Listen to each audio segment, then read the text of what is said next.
Sometimes I go to bed a bit early, just to feel cozy, and it is in this cocoon that my thoughts turn to so long ago, usually through a female focal point, and then laterally onto local events, which grants a correlation to the year and the season.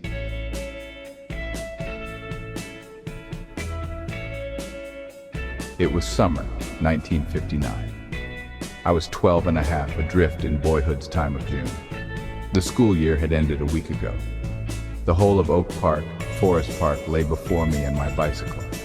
I didn't feel ashamed to use it, but I put my baseball cards in a box and gave them to the kid across the street.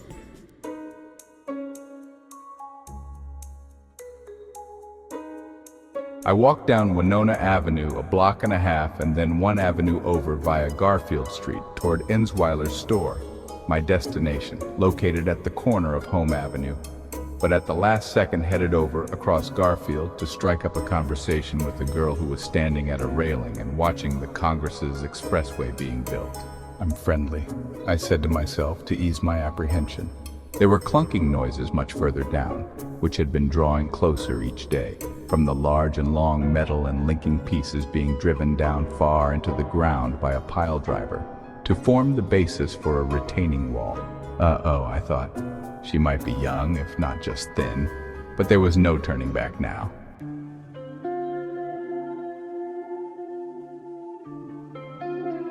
"Hello?" I called out. I'm little Lulu. She's not shy, I thought. "So you're a comic book character come to life?" My life is upside down, but I like keeping track of the expressway progress down there.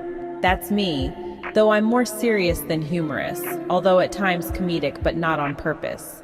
It had begun in 1956. She pointed down and over the wide swath that soon would bear 6 auto lanes, transit trains in the middle, and freight trains on this side. "Lincoln's 6th grade, aren't you?" Yes, or I just was. It was boring. "Oh. For my first year I was Austin, my first name. But since my father and grandfather are named Austin too, sometimes all 3 of us would come when Austin was called. I'm Patrick, which is my middle name." I'm just out of 7th. She almost smiled, but didn't. I would usually beat them, although I could only crawl. She was indeed thin and looked a bit worn. She just stared out across the expanse, which was not what I had expected. It's about a block wide and 25 miles long. Patrick, I'm thinking of all those people that had to be moved, their homes torn down, and that we already poor South Oak Parkers in these last 3 little blocks of the village are being chopped off, isolated from everything, living on the wrong side of the tracks. There is to be a narrow walking and biking bridge right here at Home Avenue. Yes, we've been severed, or at least separated Lulu from all the rest, but the bright side is that we now have our own little corner of the world right here. So you've been reading about it? I like information. Yes, and see, they're starting one of the pillars over there, but you're right, of course. And I'm a dreamy optimist, for the situation is now even worse while Oak Park and Harlem Avenues are closed and being turned into temporary bridges. We live in that big apartment building right across there, but our apartment is on the Home Avenue side, so I can't see the expressway from there. You can't come over. No one can come over. I cook, I clean, pay the bills, everything. Well, I'm lucky to be out here, for I have to take care of my mother, but she's sleeping now. We watched some dump trucks still hauling dirt away, this having gone on for at least 3 years now, although concrete was being put down for the road portion. Perhaps her mother has alcoholism or the place is messy or both. I'll just leave it alone. It was warm, so I looked over to Ensweiler's and said, "I'll be right back. Are you still going to be here?" Yes, but just for a while.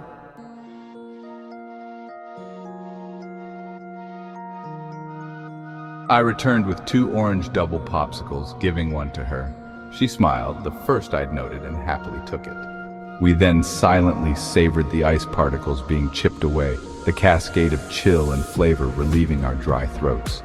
I like your shoes. They're black and curvy, and your pants look tough. You're perhaps a toughy type of girl with that bandana on, the metallic stone necklace, and the silver-studded belt. I'm tough as nails with the tender yet to come.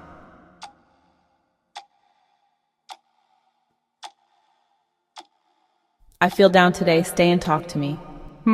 Perceptive. Well, I'm tough in sports, and I can ride a bike for 100 miles, way out to the prairie and beyond. But I also read a lot, and I love nature, adventure, and all things unknown.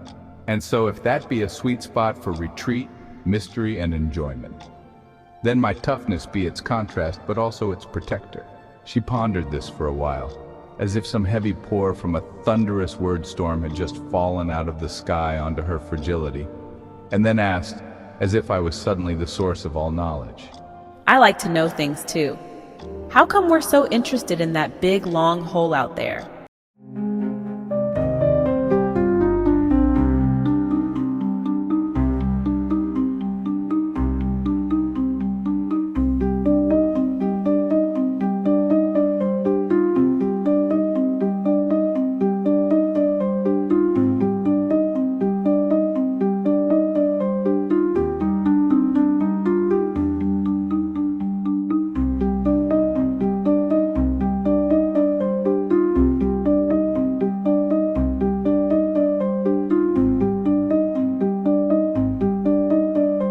In short, it's new. Tell me more, Inlong. Well, maybe you think I know things, and I do some, but I am ever learning. Probably something in us reacts to whatever is new so that we might attend to it in case it's going to matter somehow, especially on this large scale, out of this world, monstrous undertaking, and perhaps even a plain old change to a parking lot might seem very interesting for a day or two. I'll let you know if I ever really figure it out.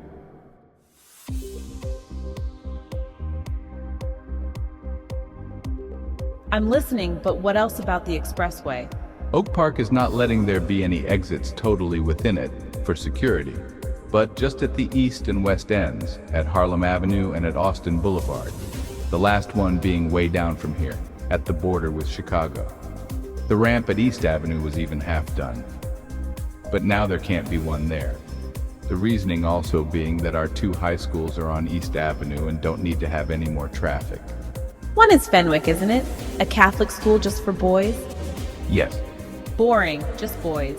Half the world shut out and Gonzville erased from nature. True, and I'm making sure that I go to the public high school. What else about this eighth wonder of the world? I'm serious. It dominates my scene. Somehow it helps me cope, but for that pounding noise. The on-ramps at Harlem and Austin are in the center so that Oak Park can have less disruption on the side streets of Garfield and Harrison that run all the way alongside. But that means entering and merging onto the expressway into the fast lane, a probable source of accidents. Plus, it limits the width here to 3 lanes each way, but with 4 lanes in Chicago, meaning that a bottleneck will form during rush hour. Dear old Oak Park. Those pounding and clunking noises are driving me crazy, and in a month or so, they'll be right here at my doorstep. I can't take it, they obliterate my thoughts. Puts me on edge. I'm cranky. Yes, and I can hear them at home. Every big clunk only seems to drive the pieces in only an inch or two. The concrete wall around them will keep everything from caving in. Luckily, I may be away in soon. I like meeting neighborhood people. My Catholic school just seems strange. It's not very normal except for a few great kids here and there. My life is far from normal. I had to grow up fast. I do see a serious and weary look about you, but one from which your beautiful features still shine on through. Her face lit up but then went back. My seriousness will turn to wrinkles long ahead of their time. I don't have much time to think or feel. Need help? You like my features, do you? We get some help at times during the school year, and from my friend Sharon Dalton when I'm not around. You can't come over. You are as a flower opening, a dream solidifying to stake its root into world. You're on the cusp. Maybe you need to eat more, if I dare say. You look wonderful. Your features mean business, but there's a beauty and a gentleness too. Where do you get all this stuff? I read, I look, I learn, I listen. Sounds like crossing a street. I just did, to get to you, Garfield Street.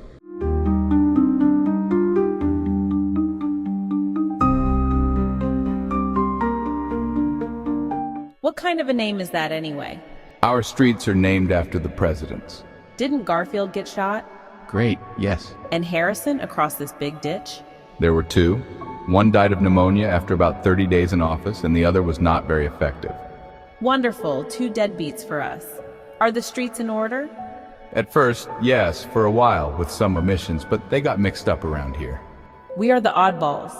The next bit surprised me when she revealed, My breasts just started popping out a few months ago as pinpoints and pencil points, and then as like felt marker size and some more, but they're not all there yet. Well, that was bold, and if I may be too, I wonder if they feel, tender still. They do, so yes, I am tough and tender, haha, and I don't know why I told you. Sometimes I just blurt things out. Back and forth talk and life is fine sometimes, but time just has to move for me much quicker. It's because little Lulu is torn across many worlds. I'll be away for a month or so at my father's, probably leaving as soon as tomorrow. I'm not at my best right now. She has to go now. Next time I see you, you will be Lucille, I called after her. She turned and waved. Yeah, I will be, won't I? See you then, promise? Yes, I'll try. And with that, Lulu walked away, leaving behind a chapter of her life as she stepped into the unknown.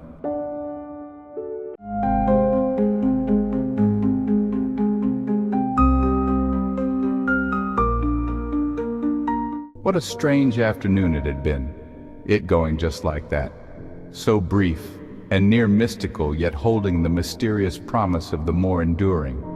She, in her rare and younger maturity that could only flower and fulfill itself more grandly, this glimpse of magic and honesty arriving during a week in which nothing else had really happened at all, but for us getting our new baseball uniforms. Well, we give ourselves happily unto the world, planting seeds of joy along the often barren and rocky way, but can never quite know the twists and turns of the seedlings, if they even be, and if they can even form stalk which may go on to wither and die, or grow strong enough to spread and bloom with flowers to show their colorful, bright and sunny faces to us and to heaven. She liked particulars, and so I'd given them. For a moment life had giveth, and then it had takest away. Ever the blessing with the curse. Well, the time had been fine, and then she had to walk away. If this was our last goodbye, then it had come near before a real hello, although it had gone well enough. Well, I wouldn't say nothing at all happened of late, for I had kissed someone a few months ago, and that was sacred, and I wanted it to stay that way, as my first kiss, plus with baseball, touch football, pool, biking, tennis, and friends. It wasn't like I was going to give up all that to hang out with a now unavailable 6th grade girl. Well, okay, going into 7th, but I was headed for 8th. Only a grade apart, but this was a gap seemingly as wide as an expressway at this time in life, but she did say that she was old for her grade. So then, why was I camped just a few houses down Home Avenue on Michael's front porch the next day, with him of all kids at a place I'd never been? For he was an ungraceful type who had aggravated everyone, girls and boys alike. Maybe I could head him in a better direction. Well, yes, maybe, but he seemed intractable. I'd tried before. He was hopeless, I thought, at least for now. I was here to watch for Lulu. Half the day went by. I really needed to be practicing pitching somewhere. A car finally drove up. Lulu's father stood about it, not looking happy. He tapped his fingers on the roof. He waited, then called out, "Let's go, Lucy." Lulu came out carrying a large suitcase, its size suggesting that she'd be gone for a long time. Did she look my way? I couldn't really say.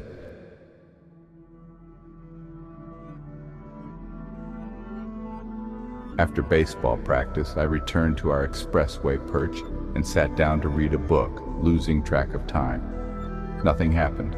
I returned the next night with another book, gliding away to exotic lands within its pages. There was nothing to expect. It just felt good to be here, to sense the aura, to prolong its lingering. Dusk fell. A bit later, a woman came out of Lulu's apartment, evidently her mother, and she so very slowly walked down Garfield toward Forest Park. My head was still looking into my book, but I had slightly shifted my eyes to above the top of the page.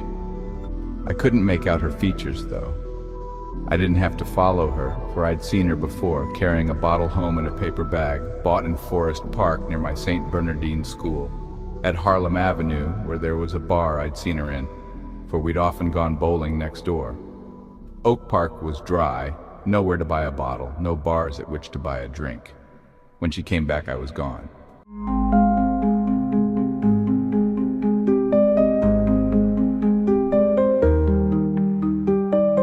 The next day, I gave Michael $5, asking him to keep an eye on Lulu's apartment, nothing obvious, but just when he happened to be on the porch or outside. I then bought a popsicle and checked on the expressway for a bit, then wrote a note on the popsicle wrapper and put it under a rock, but with some of the writing showing.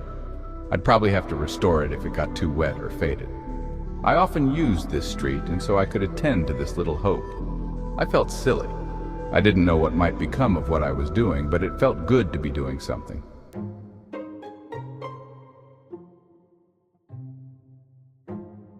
Meanwhile, Michael had long since reported about a blonde girl coming down the alley and out and around to Lulu's apartment. On some days, she leaving a while later with a bag of trash that she'd deposit in the trash bin in the alley, and then walk on. I prompted him for more details. Mike, when she got to the end of the alley after throwing the trash, which way did she turn? Mike looked perplexed, as if why would he be watching her walk all the way away? Mike, I know you've dropped out of Lincoln School, but you do remember seeing her there in your class. And she is beautiful, isn't she? I saw Sharon. She turned left. I watched her all the way each time. Couldn't take my eyes off of her. Did she arrive from the alley too? Yes. Did she look happy?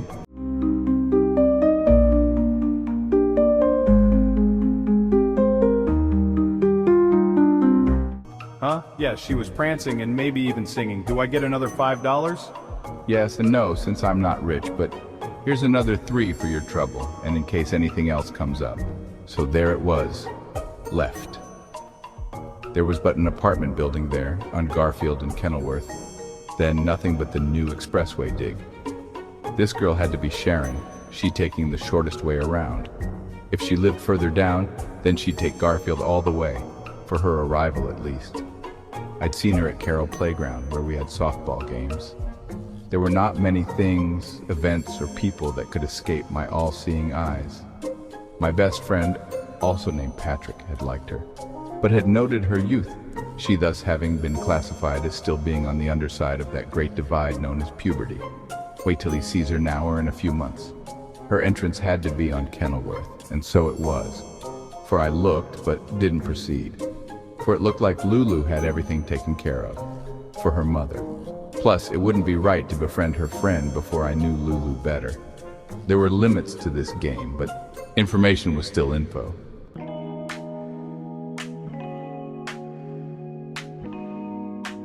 So they were close, Sharon and Lulu, a team but kind of like sun and moon opposites, blonde brightness and a happy-go-lucky shine at large versus the brunette darkness and the worn life of a dark gothic world of drink on one's shoulders.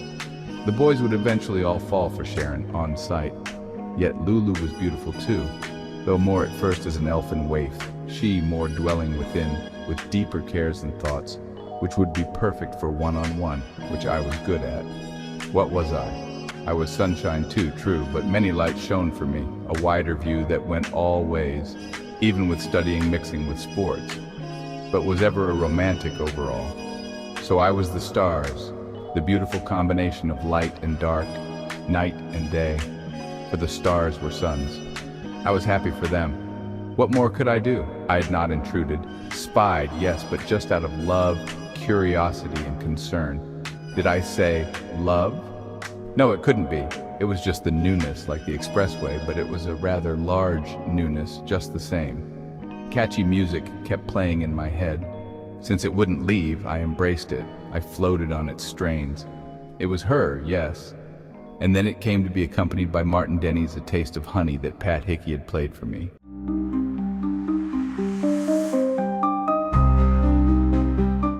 Five weeks had now passed.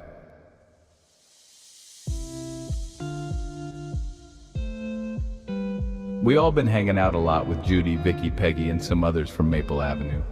Fun, but not worth a lot of mention, but for Judy. Kid stuff.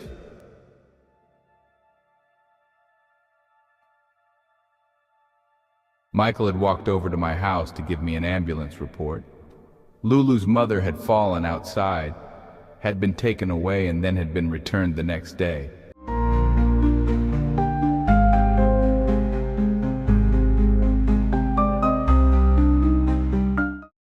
Her liver will fail before she reaches 40, Michael. Don't drink, at least not excessively. Best not at all. Maybe some wine with dinner, years from now. No more reports arrived. Lulu was gone, gone, gone.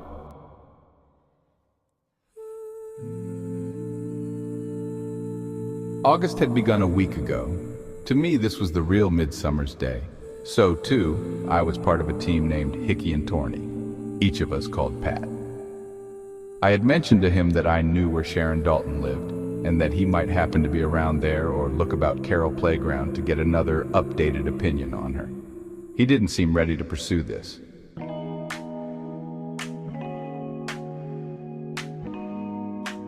I happened to have met someone several weeks ago, Judy, down Maple Avenue at McDonald's, technically in Berwyn, after asking about the flowers in her hair and if she was a flower girl from San Francisco. I'm from Jersey, my sister and I, she said, with kind of an accent, and we're staying with my aunt and uncle for 6 weeks just across from the baseball field at Maple Park. I thought they'll be coming across to watch all the baseball games, and they did.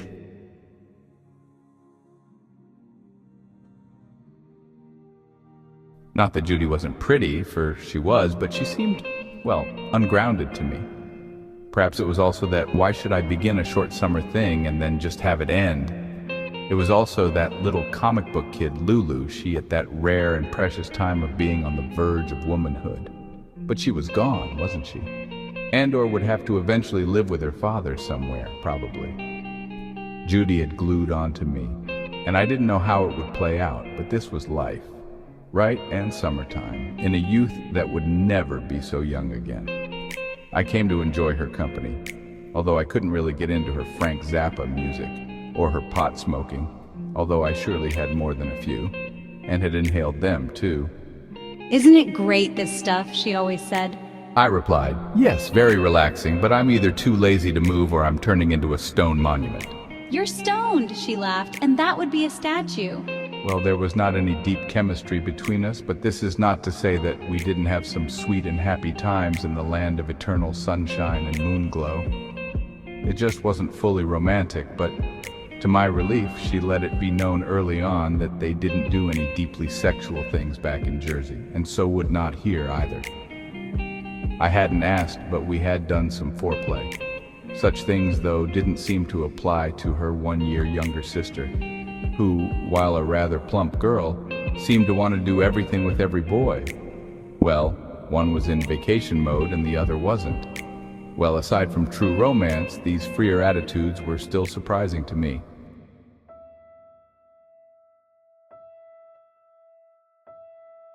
Of course, I was in a Catholic school wherein the opposite seemed to be true, that probably the girls might have been taught to fear any contact with the boys, their holy of holies being so sacred that nothing should be allowed to even lead in that direction, such as even kissing, which is surely a deep knock above on the basement door. What instruction did the boys get? Not much.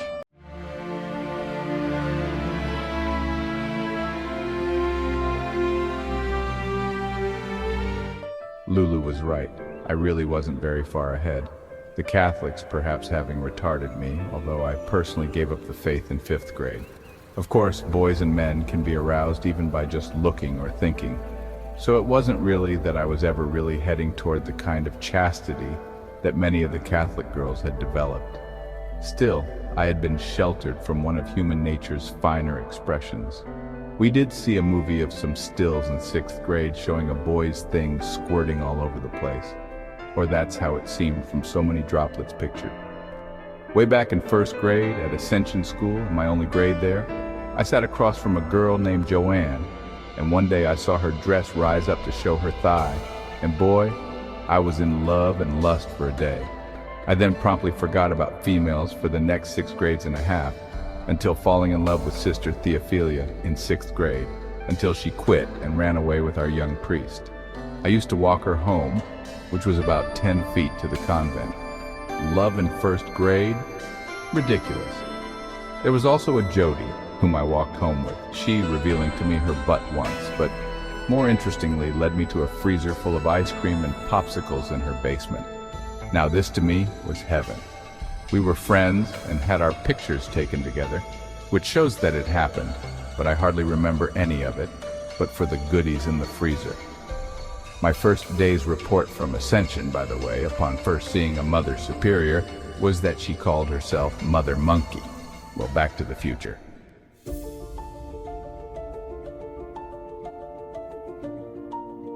We kids busied ourselves with all things that were summer until a really terrible heat wave arrived and remained for 2 weeks. It was even too hot to swim in the big pool.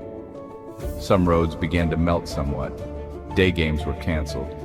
We retreated to my basement to play pool and listen to music. Elvis sang "It's Now or Never." John F. Kennedy was running for president. I read his book, Profiles in Courage. It said that we should welcome new ideas without rigid reactions. Shifty Chicago Mayor Daley would have dead people casting ballots. Illinois might just carry the day.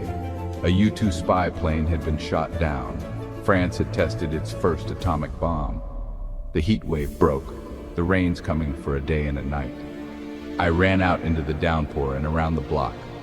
The next day was clear, and I resecured my note, now under a rock.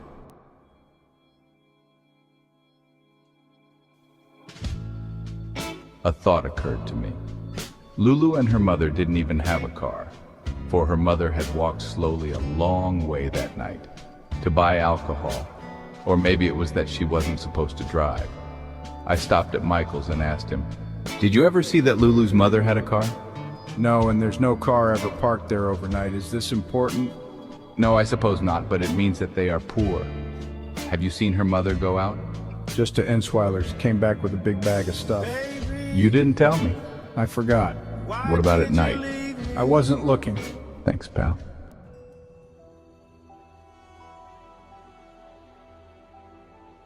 Oh, and Sharon hasn't been around for a while. I didn't see her at the playground either. About 2 weeks. I looked too. She must be on vacation. Yeah.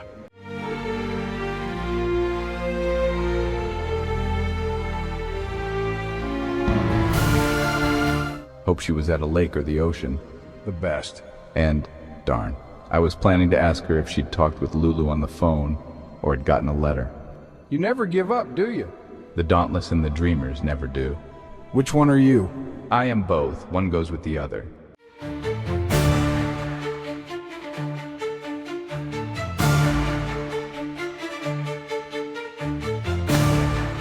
And all these maneuverings like the note and me watching, do you really think they're going to accomplish anything? One never knows, Michael, and they may already have. Plus, I was the last thing on her mind when she left.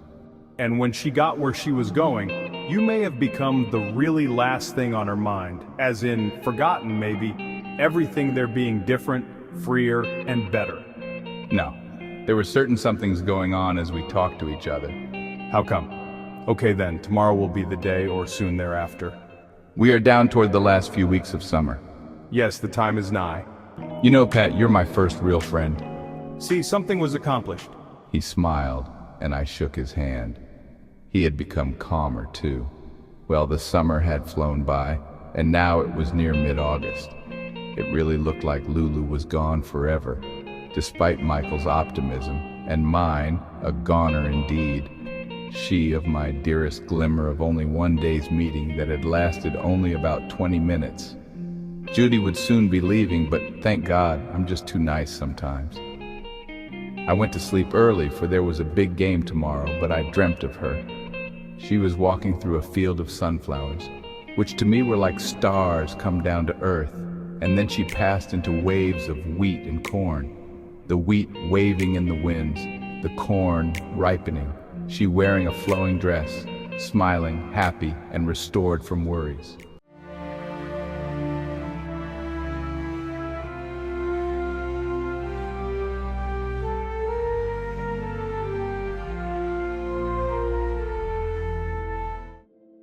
On the following evening, I was way down my block, in the late dusk, and across my street. I looked back for some reason. I saw Sharon Dalton walking down the sidewalk my house was on. She slowed, but just a bit, and looked at my house, and then continued for a few more steps. I hid behind a tree. She was never around here, and Patrick Hickey lived way down the other way. My spine tingled. Something was up. This would be the perfect time to talk to her. but my father came out to drive the car around to our garage in the alley. She bolted, soon achieving from her gallop a steady and graceful pace in near no time. She already had half a block on me, and more. I pushed hard off the tree, turned and raced in the direction of someone's backyard whom I didn't know, but they had a fierce dog, and I barely managed to flip over the fence in time, using but one hand as a pivot, such as in gymnastics on the pommel horse. I landed and became entangled in some laundry baskets and clotheslines. They had a dog too, and so I raced toward their front gate since I was closer to that end, doing the 50-yard dash, jumped right to the top of the gate and then down and back out toward the street. My father was still out there fiddling with something in the trunk. I thus had to trace backwards, not really needing to be seen tearing down the street past my father when there was no chance to explain. I could still do it, I thought, for I was a runner. In high school, I would join the track team. Another house, but no good. Ah, Tracy's house. The dear older girl by 5 years or so, who had always played and watched over me when I was 3, 4, and more years old, when I played in the alley behind 1030 Winona, my grandmother's house. Tracy drove a car now, but her car wasn't out front. I raced through her yard. Her car wasn't in the garage either. I ran down the alley faster and faster and then added a bit of pace. My energy was boundless. It was going to be close. I was nearing Lexington, the street before Garfield. I hadn't yet seen Sharon run across the alley a block down, for Garfield had a perpendicular alley there, since the houses and stores faced Garfield, so there was still hope.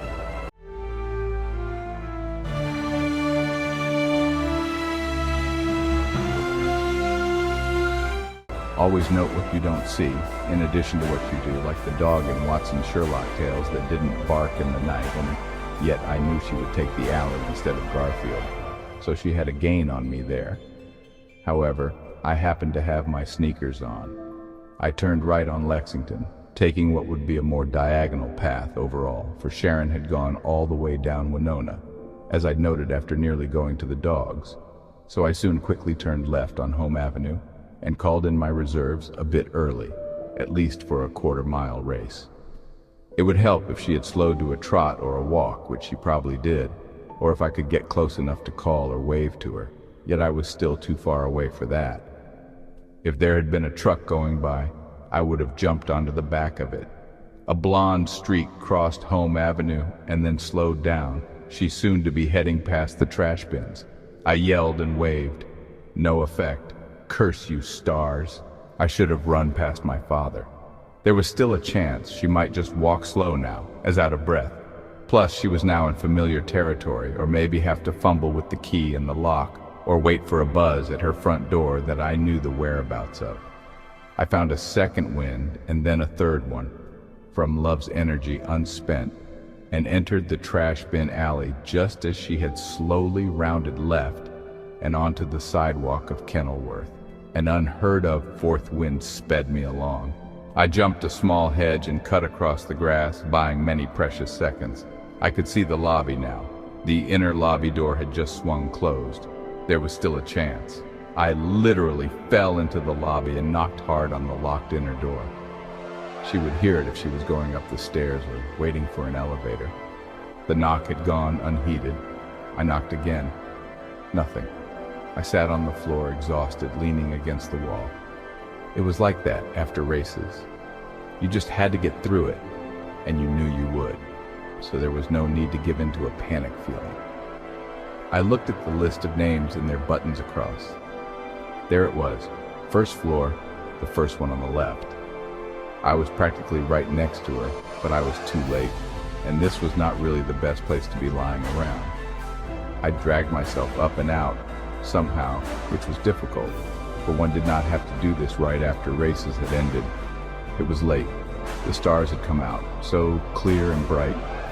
The hot summer had broken a few days ago, and the storms were long overpast. It's now or never, I called out to the night sky, and to Elvis, who was now recording Are You Lonesome Tonight, Bless You Stars. I went over and checked the rock note, still there.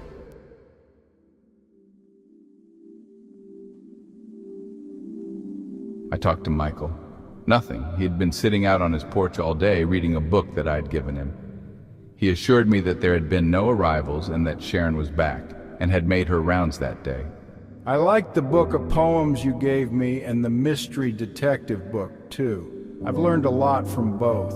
When I said that Sharon was back, you didn't even blink an eye or ask me anything more. Plus, you look like you just ran all the way here. Good one, Michael.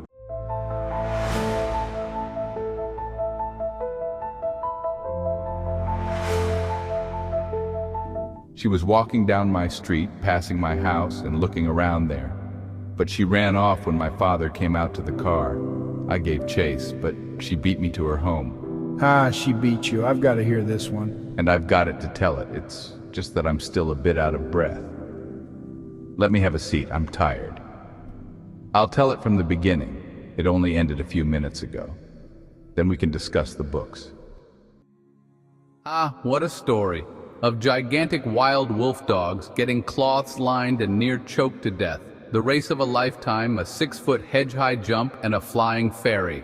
The next day at early afternoon, my note was still there, but later the same day, I found that the rock and the note were gone, nowhere in sight.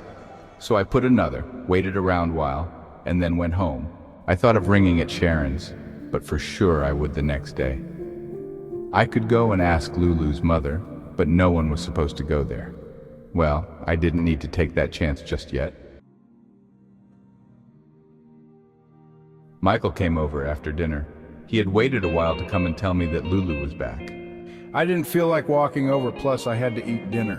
It's only about 2 blocks, but food is good.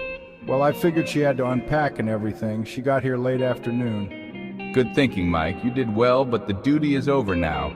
Here's another $2 for your retirement. Please keep me informed. I feel as I'm a part of it. For sure.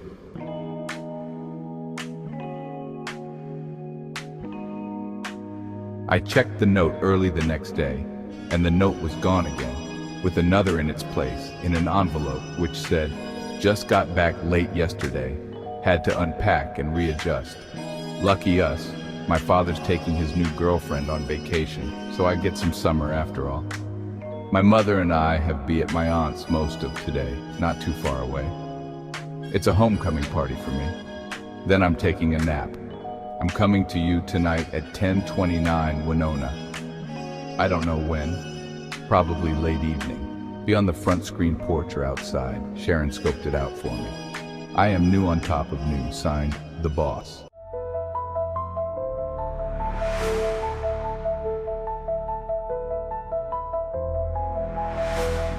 I left a note saying that I would be there.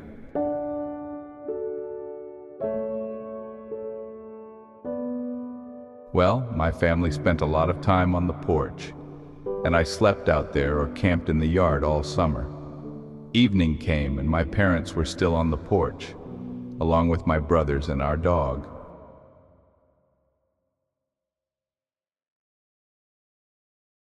I kept an eye down the street. I would have to head her off, I supposed, or they would all gather round with me and a girl who I hardly knew. Well, nothing happened for a long time, which kind of informed me about Lulu's plan. Plus, she spoke of a nap. My family went upstairs to sleep, our dog too, to the hum of the large fan that exhausted the warm air out and drew the cool air in. I was the only one with a first-floor bedroom, but it was too hot to sleep in during the summer, so yes, I'd be on the porch all right, and all night. I closed the windows to the living room so my dog could hear even less, drew the drapes, then untwisted some latches on my nearby screen, and stayed up reading. Couldn't sleep, didn't want to.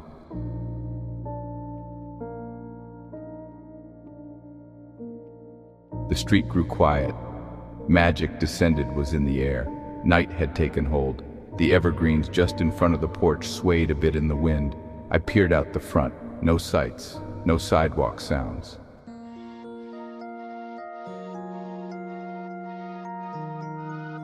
Nothing. And then in a moment or so I heard some pebbles bouncing off the near screens and looked out and downward.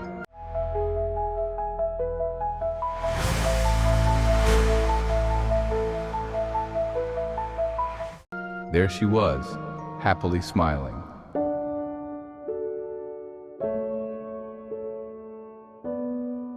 I put my finger to my lips and indicated quiet and held my hand in a wait, then opened the screen and helped her climb. By grabbing her under her shoulders, her feet now able to dig in to climb the shingles sheet, rising up and in landing on my bed, which had a bedspread just like the one on the I Love Lucy show. Only the next production was to be I Love Lulu.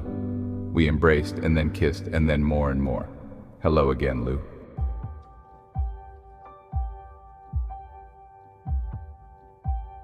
Oh, Rick, I have so much to tell you. I'm Rick now. Yes, it's from the end of Patrick, for your friend is also named Patrick, and Sharon likes him. So since it was confusing, I've renamed you Rick. And you are? I'm Lucille. Wanna see? She began undoing her blouse. You don't have to, but then there they were. I need to show them to especially you and only you. I never forgot that popsicle. How funny is that? And the time we spent. I've been thinking of you for 2 months now. Wow. Want to touch them? I don't have time for pleasantries. Let's kiss some more, and then I'll go for them all around. We celebrated the awakening of her nature for quite a while, and I'm sure the readers really have no interest in this at all in the least bit. Nor does anything lucky like this ever seem likely to happen in young life, but it did with her.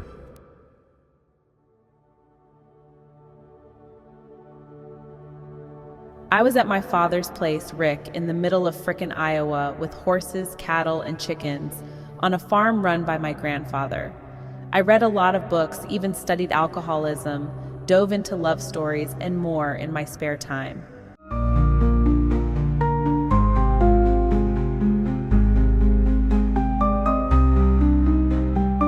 I want to see and notice all of life. It was wonderful, but farm life is not for me really long term. I'm a city girl, in a village, a toughie greaser even, almost. A cabin in Wisconsin would have been just as bad, unless we were there together.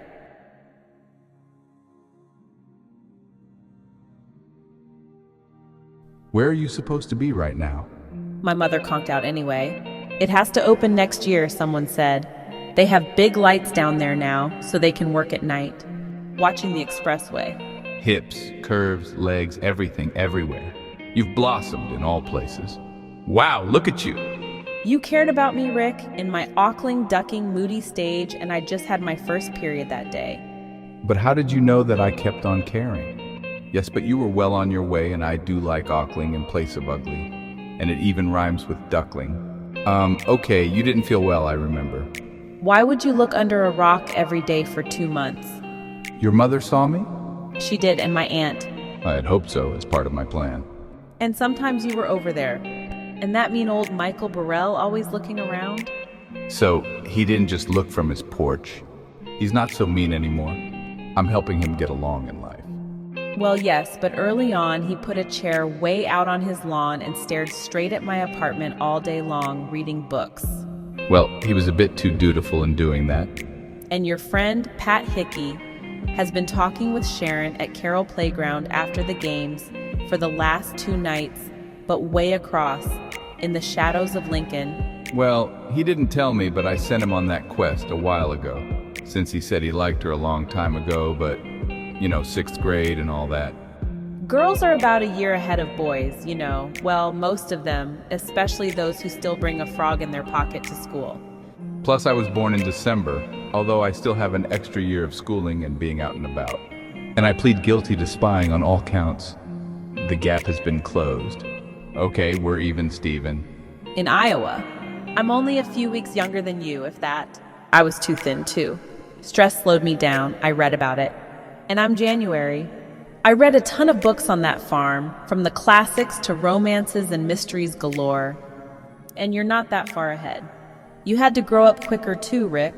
I'll have to brush up on my Sherlock Holmes some more, such that those followed or observed duly remark, but I saw no one. Wow, I see, and I'm sorry about the spying. My mother backdated her sighting of you to you being you of the rock checker, as the one looking when she went out to buy a bottle. I felt connected to you. It's as if we have been together all this time when we weren't. Don't be sorry, those goings-on brought feeling to me in Iowa. I surrender. Okay, sentence me. I am your noun, verb, and sentence, that is, if you've missed me. I already did, and am going to more. I missed you with every clunk of the pile driver machine, which has mercifully passed out of our area, it becoming replaced with your heartbeat, which it represented all along.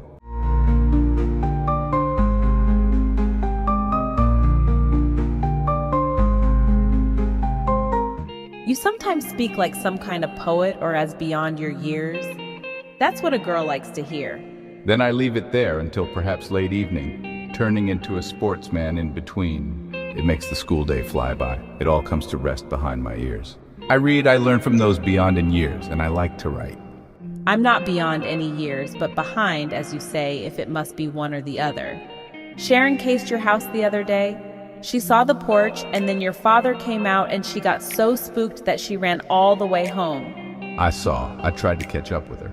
She didn't see you, Sherlock. I'll tell you about it. Later.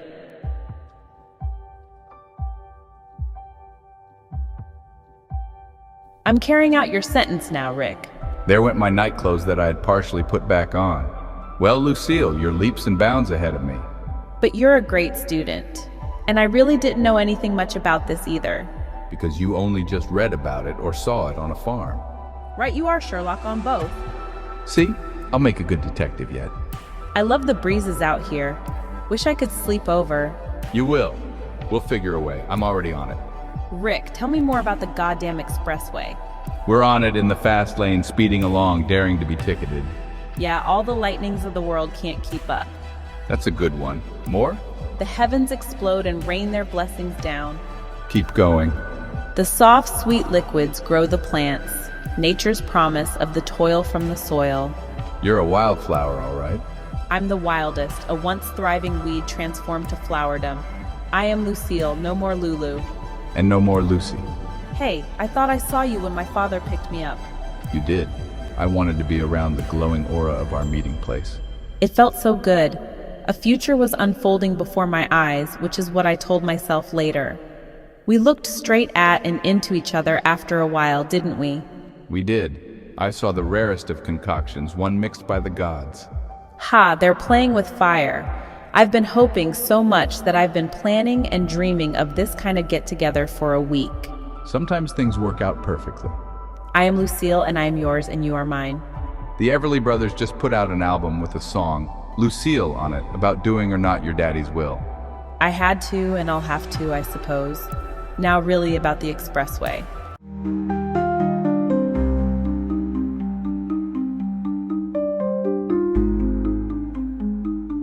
The speedway has yielded to soft shoulders and more, for it has taken us out of this world. Rick, come on. Okay, I've been saving this one. In Maywood, they had to relocate 4,000 graves so the expressway doesn't run over dead people. Many of the high school kids worked on it for the last 2 years. How's that grab you? I don't want any zombie reaching out of the road and grabbing me. What am I going to do with you, my grown-up comic book heroine? Love me just as you do. I tread deep waters, and they are rough. I do. Okay, that's your sentence. We're married. We kissed some more, and then held on to each other for dear life. How is this happening, Rick? So magically and so, I don't know the word, so drivingly. You dreamt of us during the summer and then came right here to me, making it real. But you made me do that after we first met. A seed grew, sown by you. But you were out there watching. But you came over. In short, it was written in the stars a long time ago. I'll take that. Fate, destiny, luck, right place, right time, even if just for a few weeks of summer and the first part of the school year. We rested for a while. Hours had flown by. Good night, Rick. I have to go soon, maybe, just in case of, well, I don't know what really. It seems I'm becoming terribly adventurous and will gladly allow that to take me over, but I have to see how it goes. I sleep in the front room, on the sofa, and my mother hardly ever seems to come out there during the night. How come you might have a limited time here? I'm going to school in frickin' Iowa, eventually, probably there for sure in December, but I'll probably start here. I'll know more soon. However, if my father can hurry up and get remarried, then they won't want me around, or so I'm told, which is really because of her, but she's okay otherwise. Oh, Rick. Lucille, don't worry about it, for the time is always now. Never wait, never pause. Thanks, and as you see and saw, I don't. Gusto, bravery, resolution. Fearless, in love, spirited, valiant, onward. If it all goes poof one day, then I'd say that I'd lived a lifetime already. Me too. My friend Pat and I are sleeping out in my tent tomorrow if it isn't storming. I'll bring Sharon. Maybe see you at the expressway after lunch tomorrow too. Hope so, I'll be there. Wow, it's way after midnight now.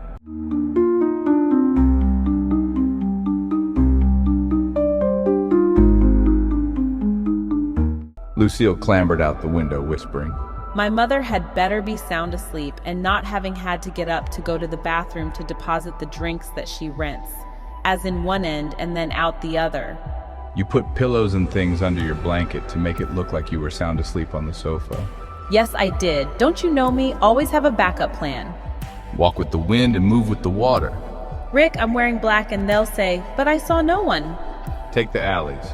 Who knows who will be driving down the streets? Cross Winona right here and cut through my grandmother's yard. Okay, and our love is our secret. Agreed. We don't need the wrong people finding out. I lay back, ready to sleep. Miracles do happen after all, but this was no streetcar named Desire. It was an express train, and I was pouring coal into the fire. Well then, run me over.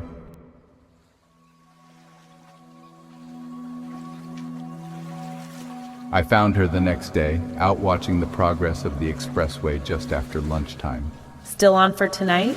On and on. You're the Cannonball Express and I'm the tracks. You are the trucks and I am the expressway. We kissed some more, but quickly. We'd need more restraint in public. This road was brand new for each of us, and we had layered down the pavement.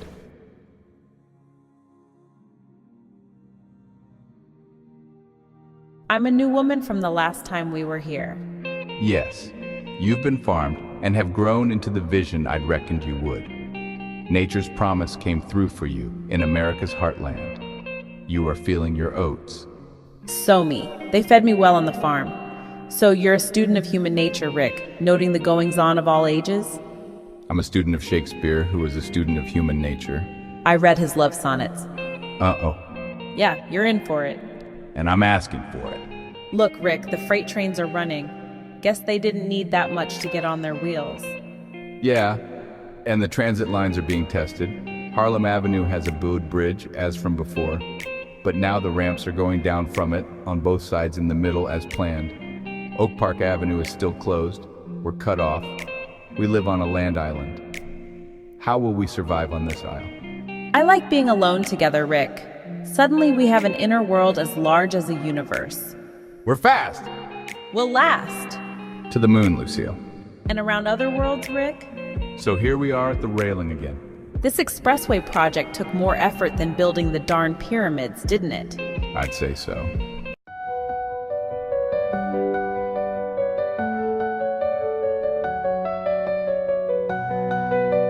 They've been thinking about it since the 40s, but the war delayed it. And then there were all the Chicago plumbing, electric, and buildings that had to be reconfigured. Rome wasn't built in a day. But we were in 20 minutes. You carried us on your flying daydream horses while I went off and sprouted the wings to fly with you. You're becoming poetic again, Lucille. Yeah, from backward Iowa's timeless goodness and their heartfelt sayings that I added to but couldn't show them, but I still can't make it there. They'll run out of books and I'll tire of milking cows and feeding hay. We can only hope. The fates have brought us this far, a jillion miles out to uncharted territory. I was a darkling duckling, Rick, on that day we met. What did you ever see in me?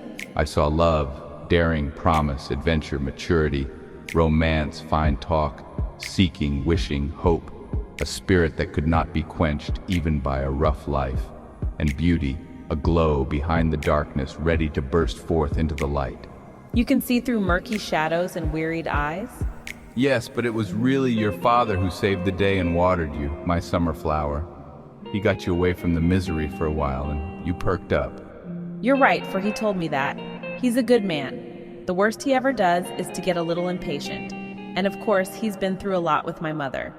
Yeah, he tapped on his car. I saw life in you, Lucille.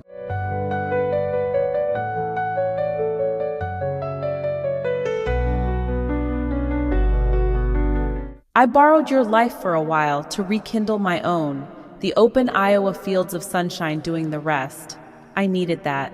You're a supernova now, my dear, over shining galaxies of sunflowers. And you know, Rick, it's scary out in life, and in the future, for one can see future all around here.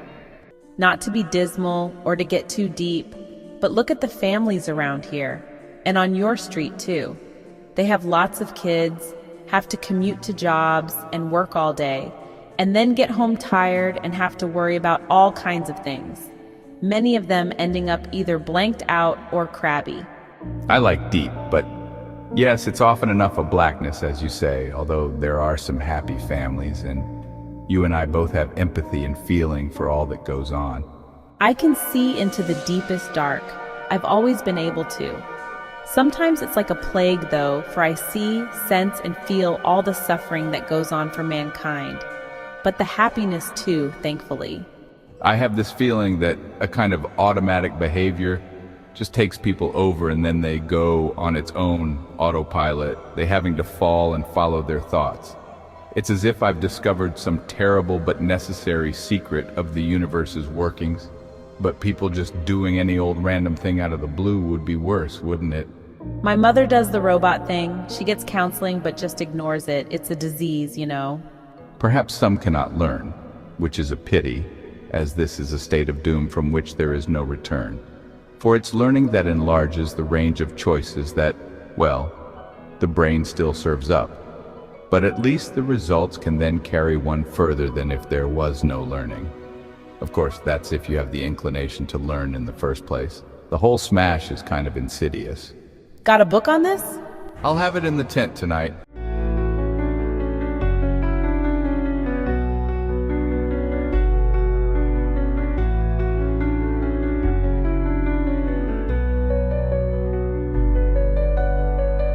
We're sailing along on Automatic Love too. Yeah, but we like its track. And, Rick, go to the drugstore and tell the man to get you a pack of some of those things from behind the counter that your way older brother that you don't have asked you to please obtain for his honeymoon. All the way on our second day? I don't have time to wait, Rick, which I still would, but for love.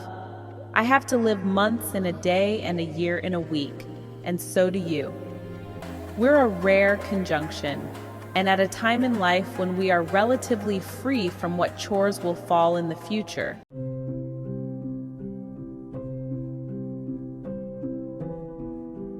In the American nostalgic 1950s.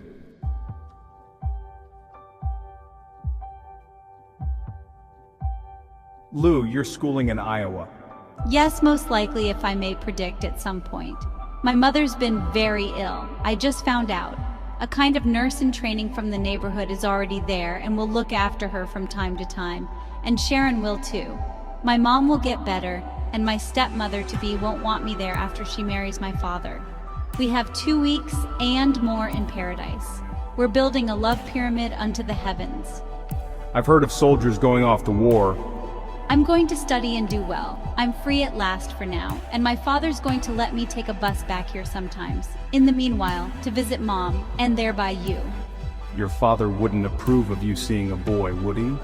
He'd never allow it. Your father arranged for the nurse, didn't he? Yes.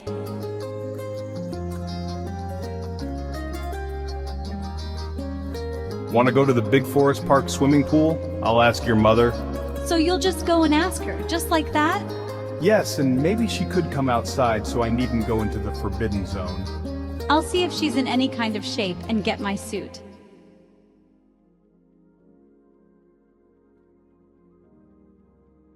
Mother didn't look so well, though. 5 minutes passed, and they both came out. Hello, I'm Patrick from St. Bernardine Holy Catholic School, and I'm asking if Lucille can go to the great big pool near there, where there are many of our age to meet and greet and have fun with, for it's summer and still warm, and well, you know, I really like your daughter. We didn't say any more either, but just stood there, hoping she would see her younger self, if only for a sane moment, in Lucille. Her mother just kind of looked at us for a while, caught in this unanticipated atmosphere of life in the glowing daylight, such as perhaps Dracula might be. She's seeming at a loss for words. Sure, go. We looked back. Mother waved us on. and watched us walk away. A miracle. Sometimes just what you think might not work is the very thing that will. I'm in shock. I didn't see that one coming. And her unspoken words were, "I won't tell." Hey, yeah.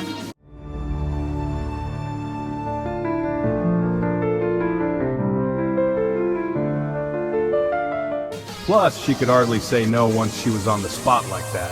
You trickster, you. We had to take the gamble, no choice, which made it necessary. You're a good poker player, and I guess that holy bit didn't hurt any.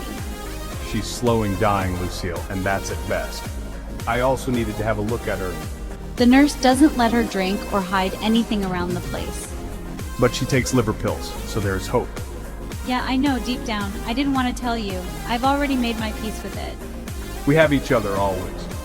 We do, and each day that we have is as an eternal forever completely fulfilled to me, whatever that means. It means that we find eternity in a moment.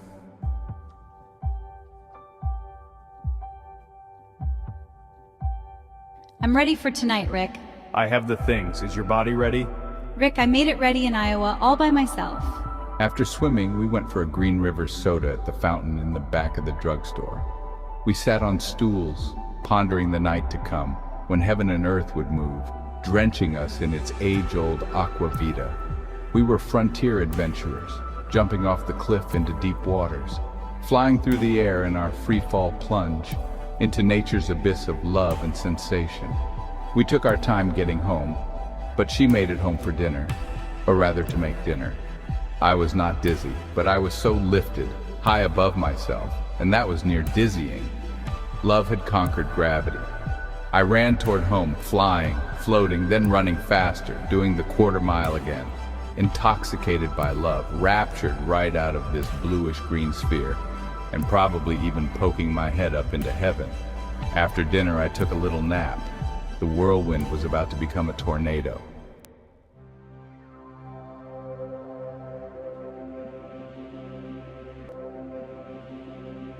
My friend Patrick came over about 8 o'clock or so. We packed some supplies and went out toward the tent and sat on the grass on a slight hill just in front of it. Pat, we're having a surprise tonight. What? Night and day are arriving in person. It's a rare conjunction. Yeah, day will follow night. It's more than that. I gave him a condom saying, "You might need this." He gave me a surprising look. When? In about an hour or two. How? Why? I see that you are becoming speechless and have been reduced to using only short, basic words. That's all I can tell you. They want to see the look on your face. Yes, sun glow and moonlight, no more questions. We sat outside the tent and looked up to the stars, those suns that gave life to other worlds upon which there would surely be life looking back at us. Wave to the aliens. The suspense is killing me. An hour and a half went by. They've begun their approach. I see and hear nothing. They're probably wearing dark clothes and black leather jackets, and right this minute they are quite nearby and checking out the area, from the alley or even from the next yard. They will be upon us before we can even know. So, let's go into the tent and wait on the cots. It's cool in there now. There. Okay. We went in and sat. He was straining his ears. You won't hear any twigs snapping. They have elfin feet. You're scaring me. They are scary, I can tell you, but their hearts are spun of gold. I've never encountered anything like this, even in literature. They are light years ahead of their time, as from another world. We'll see. A shooting star has opened some kind of doorway between the worlds. Get out of here! I lit a small candle and placed it in the center. Pat, my friend, a falling star truly hath come from behind the earth and already touched me deeply, which living dream I carried with me all summer long, and it has just recently become a rising star. I know not the how, nor whence, or why, but just the where, the when, and this day thence. That's like Shakespeare talk. Yeah, we're having a Midsummer Night's Dream tonight, a play within a play. Lo, I sense the waves of their coming. Look, the candle flame flickers.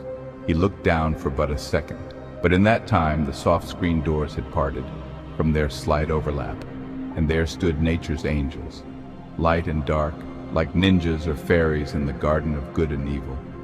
They bade silence. They had a plan. They let down their hair, then slowly disrobed, piece after falling and flowing piece, until there wasn't anything left but perfume. Patrick was stunned. He'd probably thought that something like this took months and months of attention and persistence to get onto. They joined us on our cots and then took our clothes off, all this going on in plain sight. Sharon then picked up the candle and blew it out. Now, I'm pretty sure that my readers here would really rather be out and doing some astronomy than hear about the natural and loving happenings inside the tent. It became later and later, and I ventured just before we were to sleep. You each told your mother that you're sleeping over at the other's house. That's it. And if the mothers talk to each other? My mother doesn't know, meet, or greet anyone.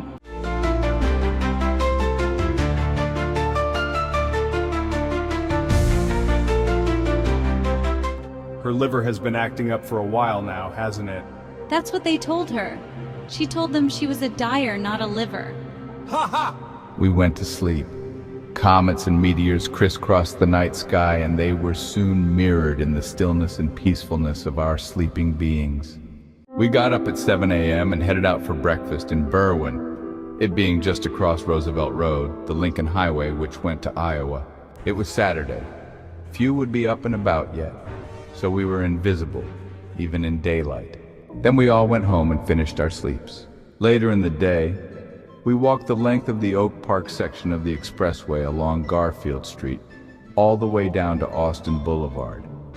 It was about 2 miles, and we stopped to inspect the expressway's progress along the way. We also took note of other scenes, like a greenhouse, a park, old buildings and such, the things that make a village a village. On the way back, we stopped and ate at a cafe near the closed Oak Park Avenue. This was our first real dining date.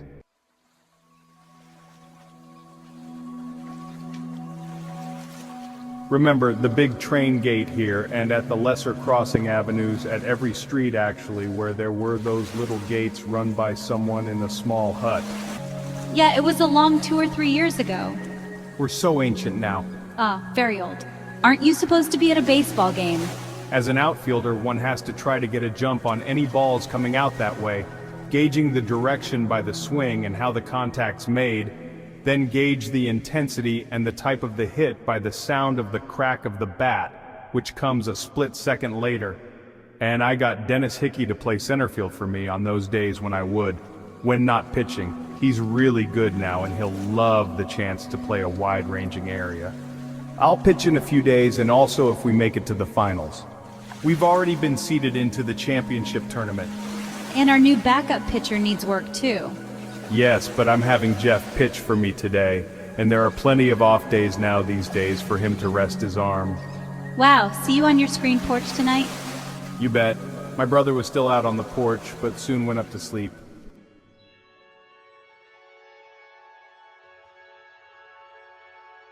The trucks clattered and whizzed through the underpass, or it was that the trains rumbled on and into the tunnel. I waited a bit of a while and then moved a statue over to indicate all clear. Who lives around here? And then 2 more houses of older people that yell at us. Then Dennis and Pat Hickey, as mentioned before, Pat being in my class. Then Jeff and Tim Anderson, 7th and 6th grade Lincoln, and on our baseball team.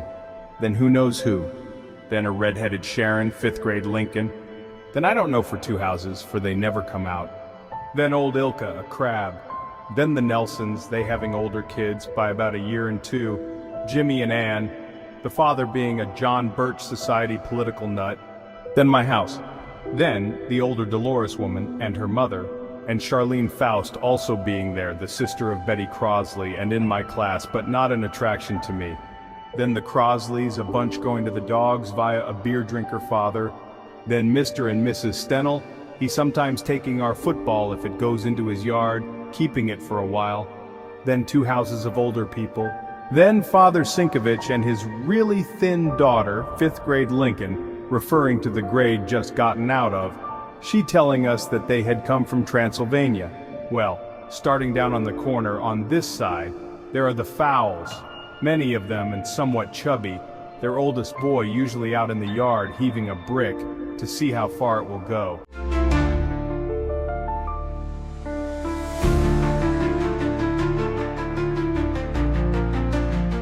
Who or what really made the recipe for humans? I've been slowly trying to work it out. And who lives on the other side? And then the rest I don't really know, but Tracy's family, a lot of them, she having watched after me when I was very young. And Phyllis, in my class and of no interest, she mature in an odd, sexless way, ever coming over to see my mother to talk politics and community, as if I wasn't even there. Then the Tenards, the missus and the older high school girl always sporting a bouffant hairdo. Then my grandmother's house. Then Peggy Tyler, 5th grade Lincoln, who doesn't say very much.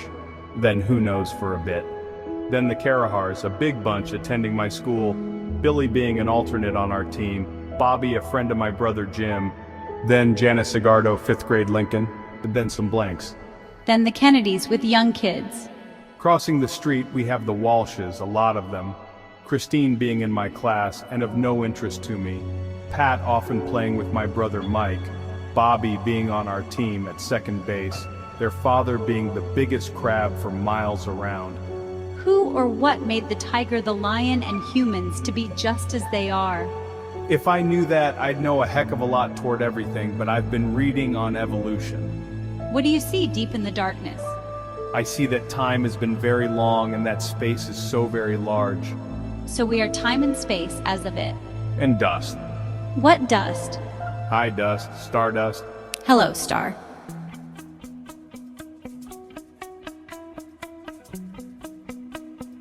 What are the good courses yet to come in high school? Biology for sure, to answer your questions about the species, their origins and habitats, long-term, and some chemistry, about how things happen within us and around us, and a bit of physics for the mostly lower levels of reality that we don't see right off, though often expressed in large machines. And on the other side? Closer to our everyday life, there are the liberal arts such as music, art, literature, business, home economics, life 101 if they had one, and more. And in between? History, geography, the trades, math, and more. Life gets heavy in high school and college, but if one is open to learn... Yeah, and a job after school, but there are always the weekends. What's good where we are now? Just lunch, recess, gym, and walking home from school. Haha.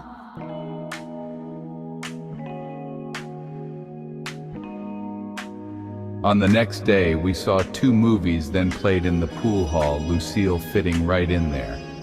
Although I was young, I'd been readily accepted there, for I could shoot. I had a pool table at home in my basement.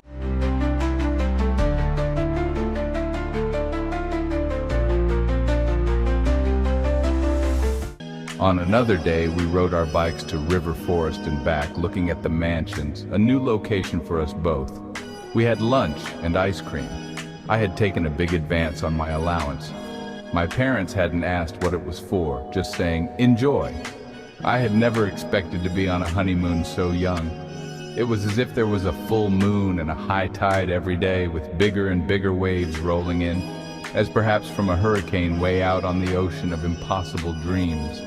Or it was that the fates had conspired and turned all of the good levers upward, rigging the wheel of fortune against all odds, sending us to each other. This perhaps begun as some hilarious experiment, but now, since it had exceeded their expectations, caused them to raise all the levers to the max, so that life and love could be lived completely fully now, to see if we would crack, or in case during future heavy life and strife, we could never live so much again. Whatever it was, I thank the stars some more. Whenever is it or will it be in life and love that all goes so perfectly? Where are the flaws, the problems? Writing and loving can be so thoroughly enlivening. The time moves ahead from what you thought it was but several hours, and one feels so awake and alive that sleep doesn't even get thought of.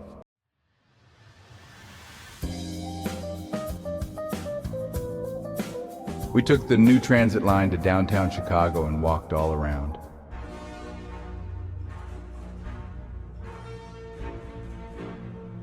On another day, we saw a play and dined in a fancy restaurant.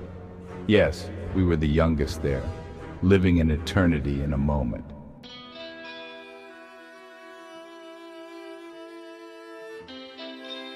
Another time, we took a big train all the way out, as far as we could go, towards Aurora, probably.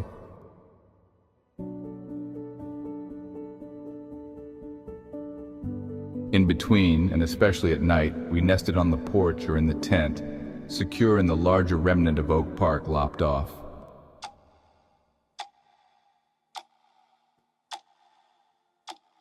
Life's dim shadows had fled at our every Midas touch.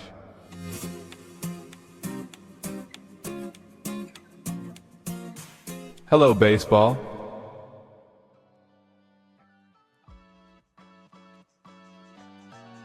The next game night had arrived at Maple Park, our home field, and I was pitching. Lucille was there, and Sharon, and they were both getting on well with the spectators, many of them our peers, some of whom she knew from Lincoln, most of these kids sitting in the dugout with us, it getting crowded there when the other team was on the field. Lucille didn't let on why she was there watching, and no one had asked. When we were at bat, she neither moved to sit near me nor away from me. It went according to how the seating happened to work out each inning. We were ahead by 3 runs, but we were playing the third best team, and so they would get their due. Anything could happen on any given day.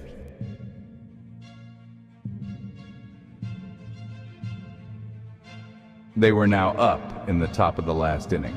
Sure, we would have the last at-bats, but we didn't want to fall behind and then have to depend on that. We needed 2 more outs. However, they had men on second and third, one from an error and one from a hit. Our manager came out and told me to intentionally walk the next batter, who was their best hitter, which secondly would fill the bases and give us a force play at every base, especially home plate, and which thirdly could lead to an easy double play begun at any base. Well, but it was a gamble too. The next batter was no slouch, but I still had a lot of speed on my pitches. The count was 3 balls and 2 strikes. I had to throw one over the plate now, and did. He hit the ball, though forced to swing late, and it went high up in the air, being but half hit, but toward right field, where unfortunately the fence wasn't that far away, due to the presence of Harlem Avenue. But the fence was triple high at about 25 feet. We didn't need an unpredictable, uncontrollable carom off the fence going who knows where, or worse, a grand slam home run. I headed off to the left of the catcher in case a throw to home from right field went long, or was fumbled or knocked away by a collision. The first baseman, Pat Hickey, started out very quickly to look for a bounce off the fence, or to take a relay throw, since he would have nothing to do at first base. The second baseman, Bobby, stayed at second. The shortstop, Lanny, moved to back up the third baseman, Norm, in case of an overthrow there. The left fielder moved in too, so as to do the same, or to help if someone got caught in a rundown. The center fielder moved fast toward right field to look for a ricochet.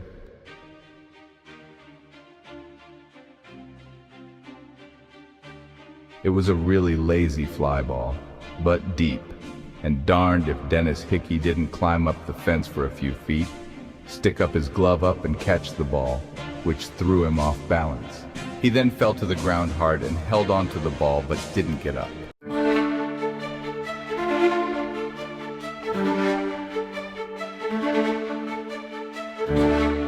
The runners had been in a kind of limbo. They could but move to a halfway point or more, and did, but not so far as to risk becoming an out if the ball was caught and it got back to the base before they did. So now they quickly ran back to their bases, tagged up, and then could freely move on, which they did, taking off like bats out of hell. The first baseman, Dennis's brother Pat, had continued all the way into right field and quickly took the ball out of his brother's glove, letting the umpire see him do it, then turned around and looked. He didn't have an outfielder's arm, nor the trained ability to have mentally envisioned where the runners would be after a hit or a fly ball went out to him, but he still had his wits, and some practice that we'd given him. He knew that precious time had gone by, that thus the runners on third and second would easily make it home, if not the runner from second having it in sight more than a throw to the plate could catch him. So then, it was the runner from first who would have taken a much bigger stride into limbo, as per usual, plus there being no first baseman there to take the throw, which wouldn't come to there anyway, with runners headed toward home. Yet, this last runner from first would thus have all the longer to have to run back and tag up and then take off again, effectively having to run even longer than an extra base path's length. We had all practiced these things or had run into them in games doing postmortems on them. These outfield things even involving infielders, for in a pinch they might have to play out there. Yeah, we were serious about baseball. So it was Pat had but the last runner in mind, who was a bit large and slow too. Pat turned, and at the same time, both seized on the last runner and got ready to throw, as we had taught. He noting a fair chance for a play at third base, which was a good bet, even if the guy made it there, for that's where he'd have to remain. A throw to home would have been double safe, but we didn't play that way. One needed to try for the third and final out instead of letting another batter come up, especially with the tying run on third.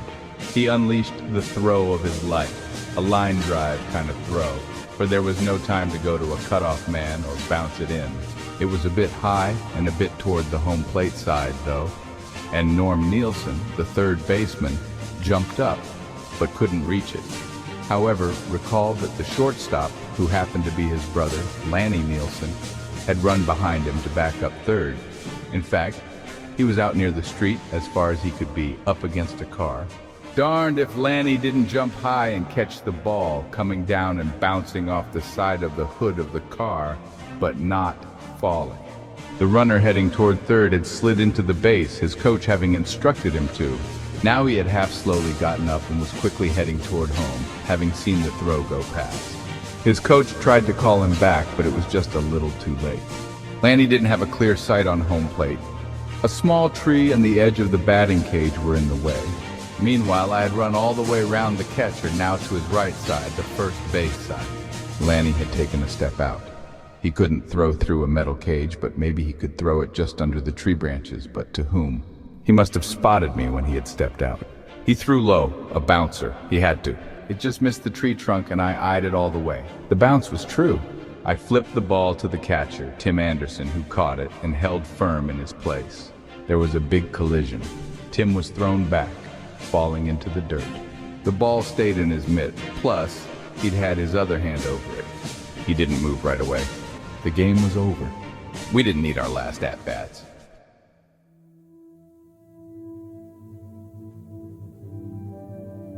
Jeff Anderson, our center fielder, when not pitching, had run all the way in now to check on his brother, who soon stirred and then even got up on his feet.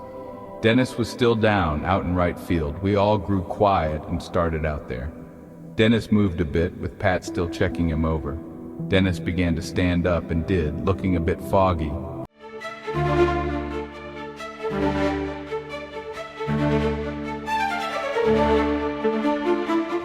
He then made us laugh by saying, "What happened? Where am I? Heaven? Who won the game?"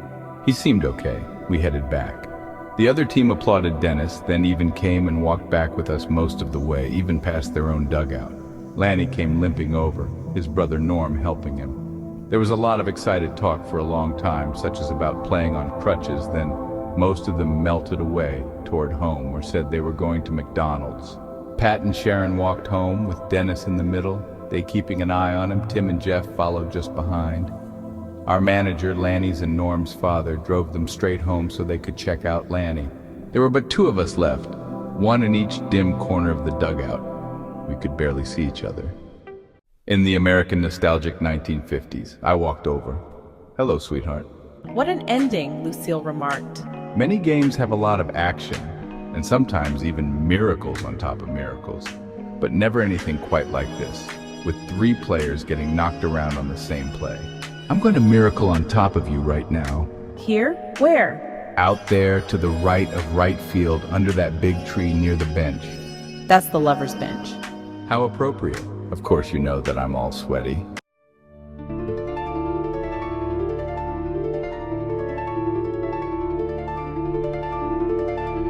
Good. Do we have another one of those things? I brought one. And our clothes will form the blanket, right? Yes, and it will be wonderful. You're the boss. We had almost 15 days of summer left. Life's dim shadows had fled at our every Midas touch. Even Michael had perked up all the more, now quite a fine person. One night, just after midnight, we walked the alley behind Garfield all the way down to Rem Park, which was large, to look at the stars, and so We made our way to its center, it being a darkness within the dark, far away from any lights. The night was cool, and so the air was clear. The moon had set. We laid a thin blanket next to a small bush and put out a bottle of water, allowing some minutes for our eyes to get even more used to the dark. Lots of stars. The stars are ghosts, Lucille told me. For their light has traveled so very far, we seeing it only now. Some of the stars may not even exist anymore. And so then is everything a kind of a ghost, I remarked.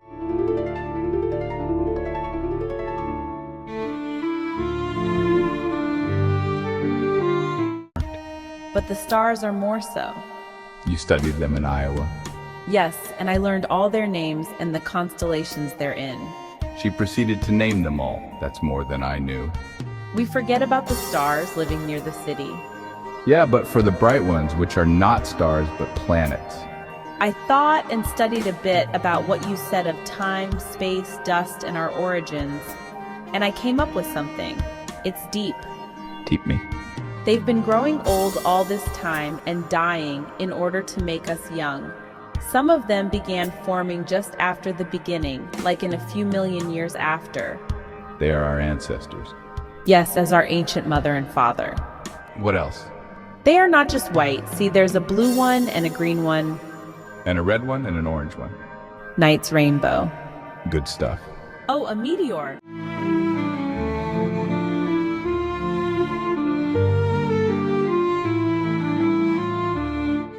We waited breathlessly. And another, I noted.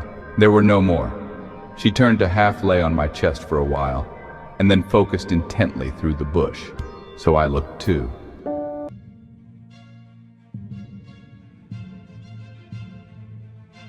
She turned to half lay on my chest for a while, and then focused intently through the bush. So I looked too. A beam of light was sweeping the park. A police car, she whispered. Don't move. What will we do? Nothing for now would be best. It may just be routine, for the park is closed after dark. There's a sign that says so. We play ball games here. And if he gets out and starts walking this way? We'll move off slowly in a crouch, keeping the bush between him and us. It's a long way to the other side. If we see that he's spotted us, we'll run to the tennis courts. There is a hole in the fence at the back, leading into some small woods, and then to an alley. This is so exciting. You always turn fear into excitement, don't you? As do you. The beam searched all over the park, end to end and from to back. He's not looking at any one spot in particular, she noted. He ought to know that campers would settle next to the bush. It's the only one out here. However, nothing much happens here, so he won't come over.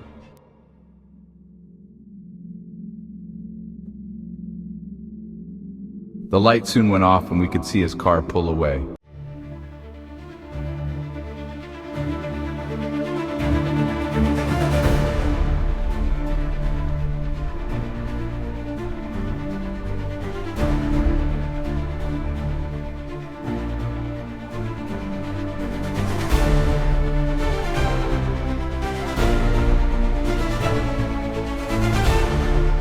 He won't be back for quite a while, I said. I can feel my heart beating. Mine too. Let's wait for them to calm. We stayed still. The wandering airs caressed us, the stars kissed us, and the music of the spheres played their rhythms to us. She sat up. Time to make hay. Where the sun don't shine.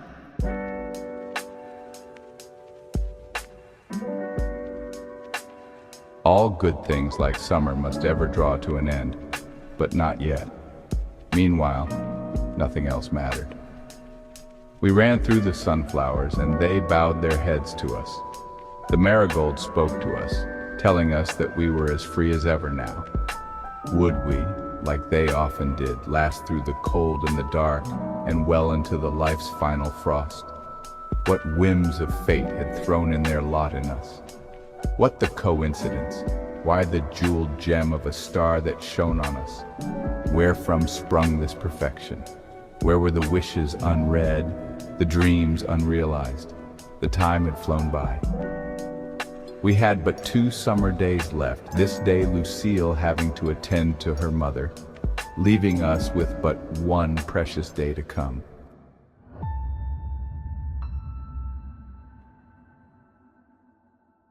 We won the championship game without Lucille being able to be there. Well, we had won last year too, and probably would the next. We just had a luckily constituted team, but we'd also played together a lot for many years. I was resting on the sofa when there came a banging on my front door. My dog went crazy and I quieted him down and then went out. It was Michael, huffing, puffing, and breathless.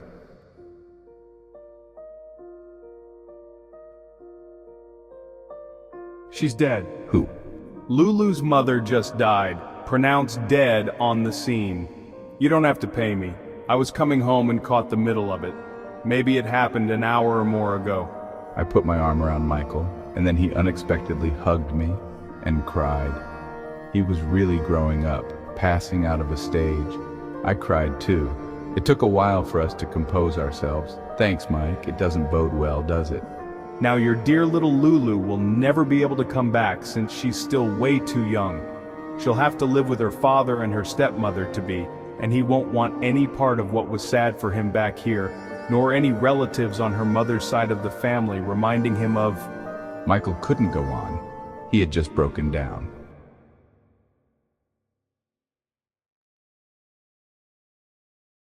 After a time, I told him, "You care about us, don't you, Michael? Having lived empathetically through our endeavors?" Yeah, Pat, I was rooting for you too. Me, well, I've always been behind the 8 ball until recently. Your day will come. Hey, it has. The dawn is here. Am I right about the situation? Yes, spot on. A child has to live with a parent when there is one. That's the law. We are lost to each other. But Pat... If she has to go away, then that's what has to be done, Mike. Terrible thing that it is.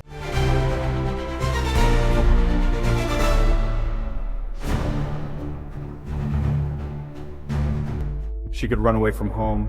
And then be caught eventually, ending up in a juvenile home or school, ruining her life, her chances for a career. We are all children yet, Pat, I guess.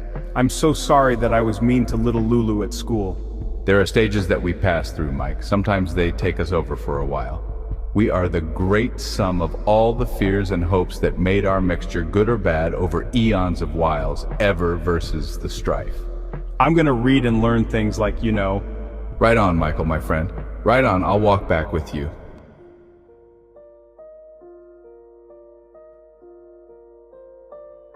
So what about you and Lulu? We're alive, and will eventually be bright and glowing again, having painfully striven on through our tears and back into this often wonderful world. We will have our memories forever, and will always know the other is out there. Brave and fancy talk, but it's not good enough, is it? No, it's not good enough, and it never will be, Mike. It's just a kind of a consolation. For sure, our last faint hope has been crushed, ground into the dust even. It's over, Mike. Fate's other wretched hand has arrived at our door and knocked us out of the skies for good.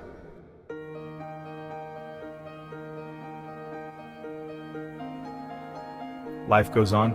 Yes, someday I hope, and though no greater sadness has ever come to my step, life must and will stumble on. And then will someday rear back up into its sure but rare glory, triumph, and gladness. It will take some time. I have been to the highest heights, and so now the fall must thus be the greatest plunge.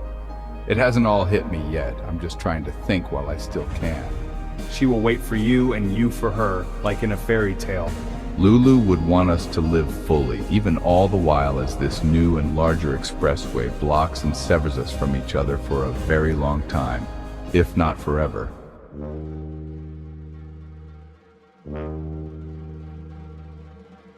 We soon came upon the scene. Lucille's aunt and some of the tenants were still gathered round. The coroner had come and gone. Michael and I walked in. The place was indeed a mess. Lucille was in a heap on the sofa. She sprung up and took me outside. "Later, Michael," I called. We walked and walked 5 blocks all the way to Maple Park, alone with our thoughts, and then sat on the lover's bench. Here we are. She began. "This is our second last day. I called my father. He's coming the day after tomorrow. My aunt is holding the wake the following day. My father and I won't be there, for school is going to start. There's no way out. It's a one-way dead-end street, Rick. Today I have to console my aunt and she, me, so we have but one day left. Tomorrow. Today we will be sad, but tomorrow we will not speak of it. Nor will we speak of any future, for we'll take care of that now. Tomorrow is to be just one of our regular days, as if we had not a care in the world. May I ask this of you? I'm ready. What we already expected has now been cast in stone, a bit soon, yes, but here it is.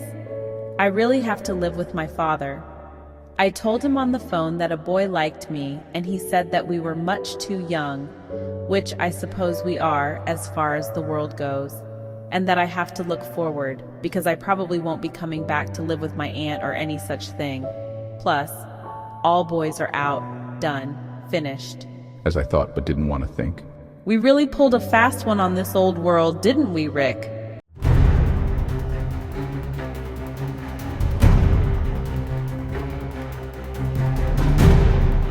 Yes, we did. I'd say it was stupendous. I am awed and thankful for the magnificence that you and this life have given me. Was unsurpassable. You will always be my summer flower. There is no better thing I have lived or done, Rick. The colors will be forever brighter for me, my taste deeper, my thirst for knowledge depthless, my love of life never deeper. Tears roll down my cheeks, the same for me. I grow even now, your tears water the flower. What I have lived with you has taken me to places never dreamed of, first-hand life not obtainable from books, feelings direct before me and in me that previously I had only faintly echoed at best. It's been more than fine. We will not write and hope and all that jazz, Rick. You must live and love to your greatest capacity, holding nothing back. Remember me, yes, with all your heart and being, but let it not interfere with your life. I command you, I beg of you. You had better be married by the time I am 18 and free in about 5 or 6 years. I wasn't going to get married that young. There's college, then finding a job, and then saving, and then maybe having enough for a small house, and so on. It's way over the rainbow. You know what I mean, Rick. Don't let me hear from Sharon that you are moping around and not going out with anyone, or not being full of life in any way. By your command, but I will need some recovery time. Yeah, perhaps, but plunging right back into life would be the best course. Do I have to? Yes, I am the boss.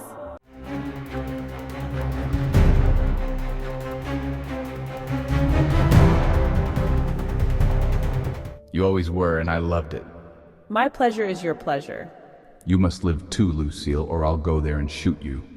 My father would shoot you on sight. Yeah, he's a toughie about that, but you're a sweetheart.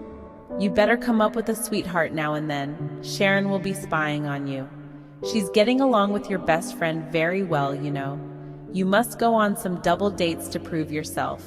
I'm at the mercy of you both. I will live and love again someday after tomorrow, that is. And don't try to fake it. It will be seen through. Some part of me can still wait for many years, can't it? No, it can't and shouldn't. You have your orders. We have to live and not pine, Rick, both of us. We are not mopes and dopes and cannot be. There's no reason now for me to ever be sent back here. My father's girlfriend doesn't like Iowa, nor big cities, and wants to live somewhere in between those two kinds of places, as in out west a lot more. Maybe you are in shock. No, I'm as clear as a bell, and I'd better hear of you ringing someone's chimes. Do not ask for whom the bell tolls. It tolls for everyone. Yes, for my mother, you, me, and everyone. I will know that you are out there as my pot of gold. Yes, that part is difficult. We have to hope that it will fade enough to let us get on.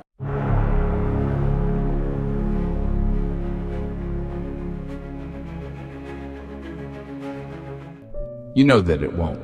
Yeah, I know. Someday, somewhere, somehow we'll meet again. One never knows, but our youth is against us. Yes, and in that regard, the world has just pulled one on us. Oh, Rick, she teared. I don't know if I can be so brave. It helps that we have to be, which is the only saving grace. This is all but brave talk. Yeah, I know some of it. We'll both fall apart at the seams. Emotions that we've never known will rise and try to drown us. but we will revel in it, meet it, encourage it, stepping forth into the arena of the storm's fury, living it and loving it for what it represents, which is love. We have been to the stars and have written our names there. I'll look there often. Me too, I'll pin a note up there. We're already brave. We stayed together, morning, noon, and night, never holding back, even while full well knowing that it was likely to end. Yeah, we lived in the now. And that's what I mean about staying in it and enjoying life. Hope, yes, ever hope, but don't let it take you over. We'd better get back. Yes, I'll drop you at Winona. While I've mentioned you in general, Rick, the real secret is still ours to keep. It's locked within us. See you tomorrow, Lou. Now I'm Lou. Yeah, just for tomorrow. And remember, I want tomorrow to be a regular type day, frozen into my memory forever, normal, just as it is. There is to be no talk of missing, death, or anything out of the ordinary, which, of course, for us, will be pretty special. Will do. Oh, and one more night in the tent, just us, until sunrise, to the last moment of the last hour of the last day. I can sleep in the car on the way to the middle of nowhere in Iowa. You're a great commander. I'd work under you anytime.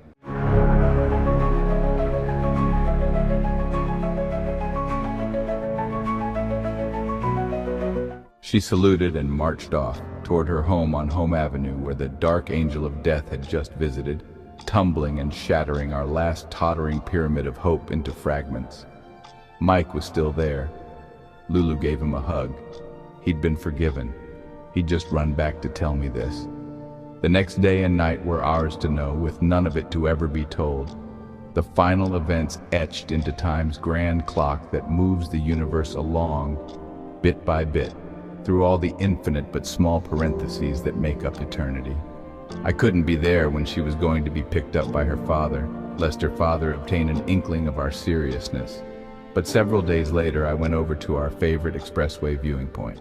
I wrote a note, put it in an envelope, and taped it under the new, wider railing where it couldn't be seen but by perhaps a toddler who wouldn't be able to reach it. It read, "Lou, when we grow old and have some pains and creaks, we'll still remember we lived a lifetime in a few weeks."